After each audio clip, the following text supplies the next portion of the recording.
So, Sushila, first of all, thank you so much for actually indulging me for a Q&A session like this. I had never expected that someone of your caliber would actually indulge a young lawyer like me, and that to a request like this. You bring with yourself vast gamut of experience in managing litigation, international arbitration, and this is just a few things I read about you. And I'm very sure that as we progress, others will also get to know that the wealth of experience and the knowledge that you bring, which is something which we could really use in a time like this. So without further ado, Sushila, shall I start with the first question, which I have in store? Thank you, Maitri. And it's my pleasure to be here. Please don't underestimate your power as a young lawyer. In fact, you people come up with a lot of out-of-box ideas, which probably my generation may not be able to do. So I'm sure. Pleasure and privilege is completely mine, Sushila. I mean, there's no two ways about it. And that's what brings me to my first question to you. Something that I've been wondering is how would you, if in today's scenario, in a situation like COVID-19, if you found yourself being a young lawyer, right in the cusp of your career, maybe looking out for an internship or 1-2 years into practice, how would you deal with a situation like this? Like, what would be your interpretation of a situation like a pandemic or like this? To begin with, I'm grateful that I'm not a young lawyer and I'm beginning again, because I must say the competition is tremendous right now. It's not very easy, and when we had started in the profession, I would say 5% of the lawyers were women. Today, it's virtually 50-50. So from that, you can see the great leap that women have made from when we started to today's percentages. Well, to begin with, unlike our time when we had very limited choices, I mean, if you joined the profession as a legal practitioner, you did not have any other option but to join the court. So it was always assumed that if you said that you were a lawyer, you were a litigating lawyer. There was no concept of a corporate lawyer. People were doing corporate work, but that was very few and far between. So essentially, today I would say it is easier because the young lawyer has many more choices which we did not have. So though I feel that the industry is saturated, I still feel that if youngsters think out of the box, they might be able to grab options and avenues which are still unexplored.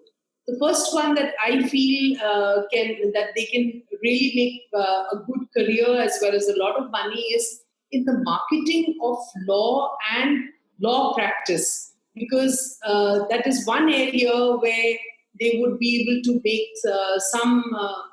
a lot of progress, not some progress, a lot of progress. As you already know that we're not allowed to advertise. So if you have youngsters who can set up programs which are not within the meaning of advertisement, but which actually help a person to be discovered, a person to be, you can take a lawyer to the masses and help and encourage that and help the lawyer to get more business. That is one area I think which would do very, very well. Apart from that, there are other options also, because we are now looking at a virtual system in legal practice. So digitally also they have a lot of options. I feel honestly, I mean, to add on to your answer, I feel that right now youngsters and people who are in the cusp of their career, right, they should actually not exactly look at the straightforward law firm internship manner or go into a company's internship manner. I think it should be more in the lines of creating an opportunity for themselves. Like, I know a few startups which work in the virtual legal space, and that works very well, and nobody thought of this. I mean, 10 years ago, I don't think anybody would have come up with a thought like this, but today they can. With the internet, with a webcam, I think a lot is possible in our field in the virtual environment. And they can create tools which will help a lawyer in their practice, like in drafting, in research work, and there's so much work being done in the telemarketing also. And apart from that, they can think about writing on blogs and creating awareness, because there are a few good blogs, legal blogs in India, and the Indian Lawyer also has a blog, and we have a national ranking. But that is not to say that the avenues are closed. There is several opportunities available for youngsters to try their hand at legal journalism, so to say. I was just thinking of legal journalism right there. So Shishira, that is a very encouraging start to the entire conversation. And building up to the same in the same trajectory, my next question to you is: given your experience and the fields that you have worked in, which sector would you deem, or sectors would you deem to be the most relevant and the most welcoming of lawyers, be it as an in-house counsel or as an external consultant? Because we know both in-house and consultant live in conjuncture to one another. They live in consensus. Yes. Which sector would you deem? I think, in my opinion, I think IT should do very well. Apart from that, you have pharma, which because of the current situation, you can see the kind of demand that there is on the pharma industry in India. So that should also be a very good avenue. Over and above that, I think a lot of mergers and acquisitions will be happening after the pandemic is over. Then venture capitalists will stand a very good chance in wanting to come and invest. So, or wanting to pick up companies which are sick and which require some boost in terms of immediately. Yes, since we are doing a lot of matters under the Insolvency and Bankruptcy Code, we notice that there are many companies that can actually stay afloat or grow if they get some more investment. So, all these opportunities are there that will definitely come up. Over and above that, I think even sectors like FMCG should do well, and the food and agriculture sector, maybe over there also we have some hope. So there are several avenues, several industries that would welcome lawyers.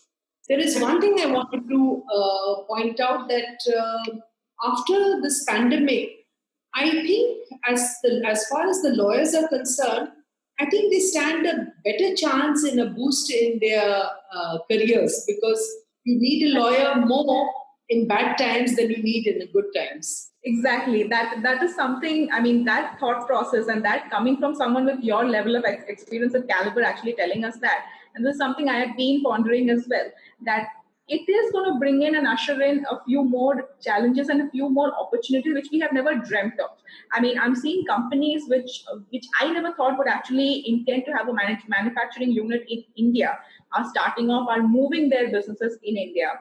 And I think Indian economy stands to have a very good opportunity if only it keeps in sync with the government policies and nothing comes in what you call in between that. We actually stand to gain. And the sectors which we just covered, like M&A, there are definitely going to be mergers and acquisitions over there. FMCG, because again, FMCG is proving itself to be another recession-proof industry in the long run.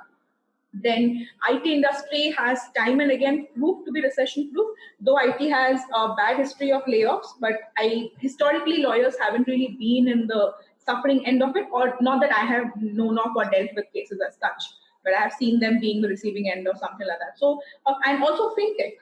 Fintech, I believe, is one more sector which is again going to be the buzzword for lawyers, and if at all they are considering for employment opportunities, especially for those who are in the first 1 to 3 years of their career. I think if they want to make a switch to fintech, that would be a great time for them. I, of course, wouldn't have that privilege. I might be being pessimistic over here because I am at 6 plus, so the experience level, it goes to a more specialized field. But more for 1 to 3 years, that category, I think fintech would be a great place for them to start off if they're looking at a shift. You mentioned a very interesting word, that is the virtual courtroom. And on that, I'm going to build up my next question, which is, do you believe that the virtual courtroom is here to stay, or is it going to be a momentary reaction to the social distancing now? Is it here to stay, or is it going to go on like this? I personally advocate virtual courts, because I feel that there are many plus points in it. To begin with, it's much easier to work in a court if there's a virtual court system. Secondly, you save a lot of time. There are times when we are in the Supreme Court, we are wasting virtually the whole week waiting for a final hearing matter to come up. So, as far as time is concerned, we would be able to save up a lot on time. And apart from that, I think having a virtual courtroom also has the added advantage of cutting short a number of meaningless procedures which we are indulging in now, and which is actually taking litigations into years before they are finally before there is a final closure at the Supreme Court. So these are the plus points, and these are the reasons why I advocate virtual courts. But whether they are to stay in India or not is still a very big question. That's primarily for two reasons. Number one, because the Indian legal and judicial system is very, very huge. It's not, I mean, India is a large country and we have courts across India, so it's not going to be so simple. And the second thing is that everybody has to be digitally educated, which means that the litigant, the lawyers, the registry, as well as the judges. But because the Supreme Court has actually paved the way for virtual courts during the pandemic, there is great hope that this is something that would come to stay. And even if it is not there for all matters, if the legal system in India concentrates on virtual courts for some of the matters, and larger and bigger matters can go to a proper court, it would be much better for all concerned, especially the litigants. Truly, and I feel that would also benefit the environment largely because we would be saving up on a lot of paperwork, and also it would be easier and a more faster manner of what do you call coming to a consensus if at all we do move in. So I feel this could be a very audacious hope. Again, that would be that the move to be. But again, I'm with you on this one. I'm also extremely optimistic that this will continue, and it's not just going to be a knee-jerk reaction as the need of the hour, and will actually be something that the courts will recognize being extremely valid over here. The other day, I was watching a webinar on some fintech companies were involved, and they were very the kind of points they raised about having disputes decided online and virtually.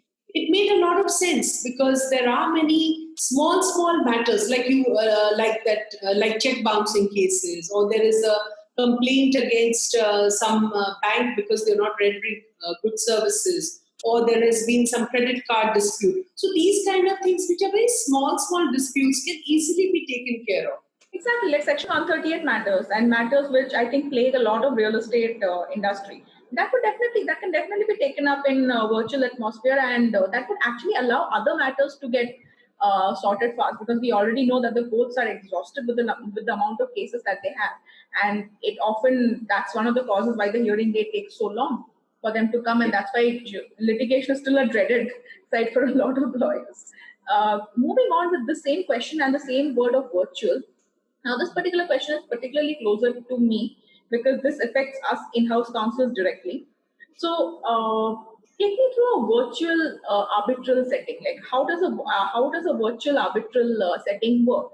And also, in that, do you believe if we move towards a virtual arbitration setting or a virtual arbitration proceeding, our seat of arbitration or what kind of jurisdiction the arbitration proceeding will have? Will these questions slowly become moot points, or will they still be relevant? Actually, as far as arbitration is concerned, I think it would be very easy if arbitration could be done virtually. Because there are several aspects. To begin with, when arbitrations happen, they are between litigants from two countries or two different states or two different cities. So the first thing that would happen if arbitrations became virtual is that they would cut down a lot of costs, that is traveling, and it would also help to save a lot of time. And because the process of virtual would not allow you to take too many adjournments and things like that, the entire process would be much faster. So these are the three pluses of having a virtual arbitration. But now coming to your question as to whether, what was your question? Can you just repeat it again? I'll give you like a scenario. I think that makes it better. Generally, as in-house counsels, when we have negotiations, right? in that round of negotiation, particularly in dispute resolution clause, I've often noticed that the seat of arbitration becomes a point of it becomes a point where both the counsels seem to argue. One wanting the seat of arbitration to be either a neutral spot or them wanting to be a spot which would be easy for them to travel. So people are looking at it from a very pragmatic point of view that they see that into consideration. And I've often said, and though these points seem pretty irrelevant from an external counsel's perspective, but in-house counsels do argue with one another over it. And I have seen deals which have gotten stuck because of dispute resolution clauses or because people just didn't want to budge about their seat of arbitration. They say, for example, if I'm insisting on seat of arbitration being Bangalore, because the cause of action of the agreement began from Bangalore and we drafted the agreement in Bangalore, the other counsel or from the other company might be in a position where they would want the seat of arbitration to be Mumbai, right? And they would have their bunch of reasoning behind it being Mumbai. So in a circumstance like this, when a virtual arbitration setting happens, there, I guess, point like this should ideally become a moot point, because then you cannot argue as to the seat would be here or the seat would be a neutral point, because a neutral point would again be inconveniencing both the parties, right? So just back me up here. I need your Yes. thoughts on this. So actually, there are two aspects. One is the substantive law. That is, the parties will have to agree which law will be applicable, whether it's the English law or the Indian law or whatever. And the other aspect would be the procedural aspect. Now, if you decide to go virtual, there is a provision under the Indian Arbitration Act which says, I don't remember the section offhand, but there is a provision which says that parties can choose their own rules as to how the arbitration will be governed. Now, suppose the parties have already decided that they're going to go by ICC rules or IACC rules or SIAC rules, whatever, if they've decided, then whether it's virtual or whether it is happening in the actual world, it hardly matters so long as you follow the rules. The only thing is that when it comes to the virtual world, can we really say that I'm in Mumbai or I'm in Delhi or I'm in London? I think when you're in the virtual world, everything, the jurisdiction ceases. It becomes just, in my opinion, it just becomes one jurisdiction. It doesn't matter where you are. So in a case like this, I don't think the seat of arbitration would matter so much. What would be more important is the substantive law and the procedural law. Exactly. These are the things that we take care of. This is something I would definitely keep in my mind moving forward when I'm drafting the clauses, and I'll definitely actually use this. But this is a very valid point for me, because this is something which in my experience so far I've seen has been a gripe with a lot of counsels when they are arguing and when they are negotiating with each other. Because more often than not, we also have the pressure from the business, because I believe that's the whole crux of work of an in-house counsel, that the business pressurizes you, and then you can neither reason with the other counsel nor can you reason with the business. So you often become between the devil and the Dead Sea for us. Alongside the commercial, since we started the topic of commercial contracts, there's one thing which I wanted to ask you, and definitely this is very relevant to the discussion which we are having.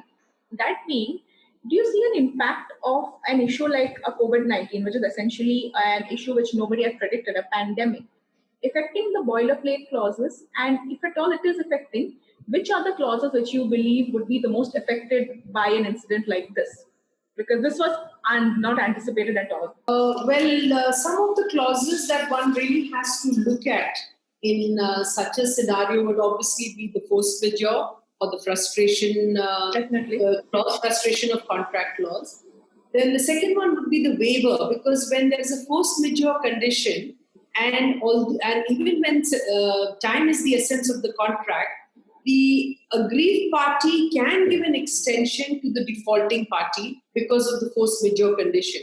Now, in such a case, because time is the essence of the contract, the other party will not be allowed to say, no, you waived off, time is the essence of the contract. So waiver would be extremely important.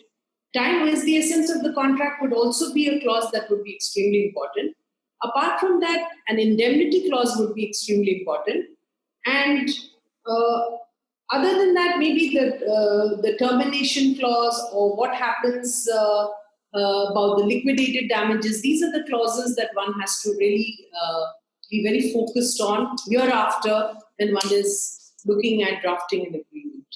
Exactly, because what happens with us, particularly, I mean, I can speak for in-house counsels, and I'm pretty sure other in-house counsels relate to me when I say, for us, it becomes like a habit after a while. We can draft a particular contract even in our sleep, and we wake up and the boilerplate clauses remain the same, and you don't really put that much thought.